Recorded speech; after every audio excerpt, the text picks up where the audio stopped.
Bonjour à tous et à toutes les amis, j'espère que vous allez bien. Bienvenue dans cette nouvelle vidéo. Aujourd'hui je suis pas tout seul, je suis en compagnie de Chris. Salut tout le monde. Donc on est sur une M5 F10 de 2012. Faut savoir un truc, ce modèle là en fait, ça reste les dernières propulsions, pas en 4 roues motrices déconnectables mais en full propulsion. Je compte sur vous pour mettre un gros pouce bleu les amis parce que ça va être vraiment quelque chose de très violent. Commençons par le moteur. Déjà c'est quoi comme moteur? C'est un 4.4 V8 biturbo. À la base il fait 560 chevaux pour 650 de couple. Et là il fait 680 chevaux pour 820 de couple. Au niveau du moteur, donc qu'est-ce qui a été installé du coup en stage 2? 50% éthanol, 50% 98 pour pouvoir sortir 680 chevaux. Ouais. D'habitude je roule en 100% 85. On va plutôt sur une base de 630 chevaux. Pour le fun de la vidéo, on a fait une carton un peu hard. Qu'est-ce qui a été posé comme pièce sur la voiture? Il y a deux Decata. C'est ça, il y a deux Decata, la marque TA Technique. Deux filtres à air sport BMC. Là-dessus pas besoin de mettre une ligne d'échappement, avec les valves s'ouvrent, on est en ligne directe. Ce petit signe le M ici avec le gros V8. Turbos qui sont juste ici. Est-ce que tu connais le poids de la voiture? Ça fait 1 tonne 950. À savoir que ce moteur est géré par deux ECU. ECU pour ceux qui ne savent pas, calculateur Moteur. On les voit, ils sont juste ici les deux ECU. Chaque ECU gère 4 cylindres. Après au niveau de l'avant, vous avez vu quand même, elle a une config qui reste assez sobre. Hein. On y retrouve le petit logo M5 avec la grosse calandre en noir. La calandre à la base, elle est chromée là et les barres classiques, comme une série 5 diesel. De base, elle est vraiment super sobre.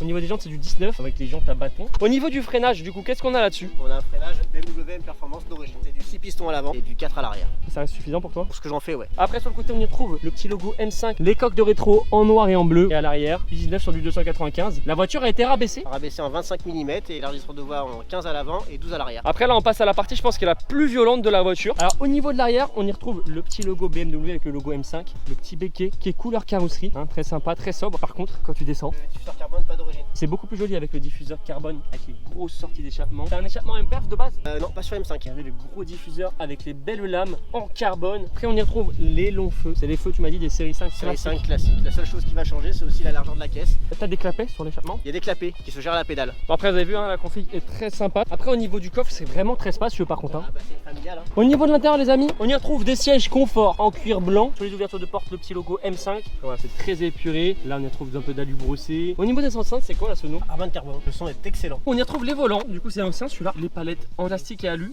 Le petit logo M juste ici. Les fonds de compteur sont siglés jusqu'à 330 km/h. Le rupteur est à 7002 mais décalé peut-être non? Non, pas décalé. Je me permets, tu sais je vais critiquer un truc. Ça je trouve ça trop moche. Ah bah tu vois, moi je trouve ça très beau. Du coup on y retrouve un gros tableau de bord avec de l'alu brossé avec l'écran. Pour une 2012 ça reste franchement très bien équipé hein. Sachant qu'en plus c'est même les intérieurs de 2010. Après ici on y retrouve tous les boutons. Le bouton pour le SP. On a uniquement le mode du moteur, c'est-à-dire fissurant, sport ou sport plus. Et suspension pilotée dessus. C'est ça exactement. Le volant, la dureté. Et c'est l'ensemble de la boîte de vitesse, ça gère la réactivité des rapports, le passage, la vitesse, tout. On voit quand même rien que quand t'es à l'intérieur, tu sais que c'est un paquebot. La grosse console ici, etc. Après à l'arrière, t'as le petit siège bébé. C'est une familiale. Pour la boîte de vitesse, c'est une combien de rapport? C'est une DKG 7, double embrayage. Pour un mec qui va en acheter une, ça coûte à peu près combien une M5 de cette année? Entre 40 et 45 000 euros. C'est pas extrêmement cher, le seul bémol actuel, c'est la carte grise. 9500 euros. Ah ouais, c'est vrai que la carte grise ça fait mal. Un quart du prix de la voiture. Hop, on va démarrer avec le petit bouton. Ça démarre tranquille. Ça démarre très tranquille. Je pense que quand tu roules, ça pareil. Ça s'énerve un petit peu quand tu roules. Écoutez-moi ça juste un tout petit peu. Donc là, le clapet il est fermé. Là, le clapet est fermé, ouais. On rappelle si les gens veulent te suivre sur Instagram, qu'est-ce que c'est? C'est Chris EA Perf.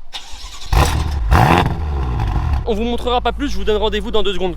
Bon, ça y est, du coup on est à bord les amis. Quand tu roules tranquille, hein, ça reste. Comme on dit, ça a 2 tempos différents. Une voiture qui passe partout et qui est hyper bien conduisible en version standard. Par Ouais. contre, dès qu'on lui met dedans, c'est une voiture qui a le feu, quoi. Ça consomme beaucoup. T'es sur une base de, allez, entre 17 et 20 litres, qui reste très correct. Hein. À l'éthanol, t'as quand même 600 chevaux, quoi. Qu'est-ce que tu peux reprocher toi à la voiture? Le coffre, c'est une malle, j'aurais préféré avoir un haillon. Sinon, après, franchement, en termes de confort, on peut rien lui reprocher de plus. Et le point positif de la voiture pour toi? Son moteur, celui-là est super fiable. Et ensuite, la place. On peut rouler à 50 km/h, ça donne pas d'à-coup. Comme à 200. Comme à 200, En exactement. Allemagne évidemment. Sur l'autobahn, c'est évident. T'as déjà eu des problèmes avec la voiture? J'ai un délimètre qui m'a lâché. Tu veux faire un petit peu, Ouais. Ah non, non, t'arrives sur un virage dangereux. Wesh, comment on a le démon? Fais gaffe ce virage. Il y a combien de coupes tu m'as dit? 820. Wesh. Oh putain. Wesh, attends, freine. Mais t'as plus que 680 là. Non, on va être sur ça. à peu près. Toi. Les poignées, si tu veux de maintien, elles sont pas.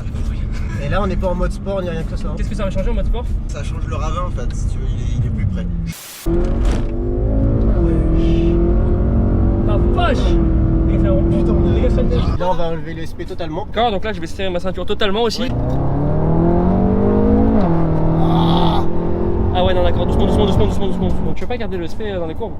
Ça c'est dit, ça c'est fait. Ce qui est assez impressionnant, c'est qu'on n'a pas l'impression que ça fait une tonne 8. Oh le monstre! Wesh! Ah ouais, freine.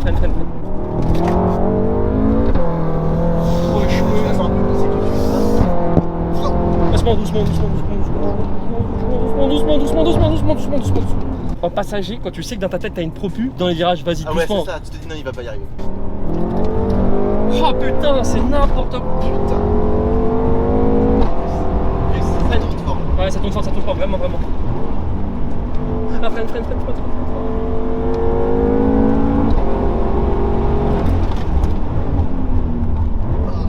Écoute, je te comprends pourquoi tu voulais peut-être pas monter avec nous au début. Et dites-moi ce que vous en pensez dans les commentaires, les amis.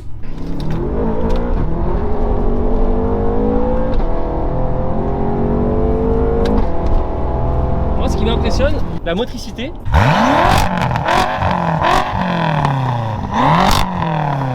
Bon les amis, du coup il m'a passé le volant. Malgré que ça soit gros, je sens que c'est pas pour une 2012, t'as des bonnes ailes, etc. Tu sens pas trop la longueur. Le freinage, il y a un bon mordant.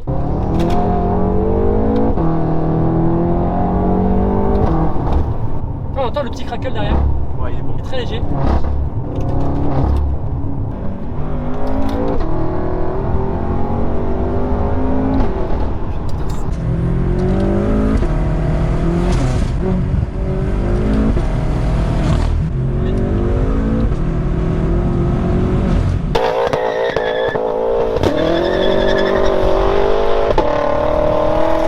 Je voulais juste observer quelque chose qui s'appelle les traces de pneus. Il nous en a laissé des belles, hein, il faut le dire.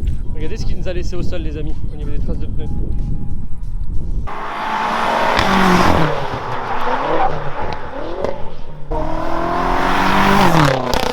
Putain, elle a gâché tout le bruit la mobilette là. Ah, dégoûté, avec un 50 de merde.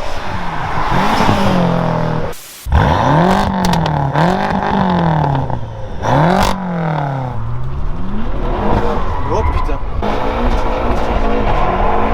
Bon Chris, merci à toi. On rappelle l'Instagram. Chris Perf. Et Benz W208. les gars, ciao tout le monde. Ouais. Bye bye.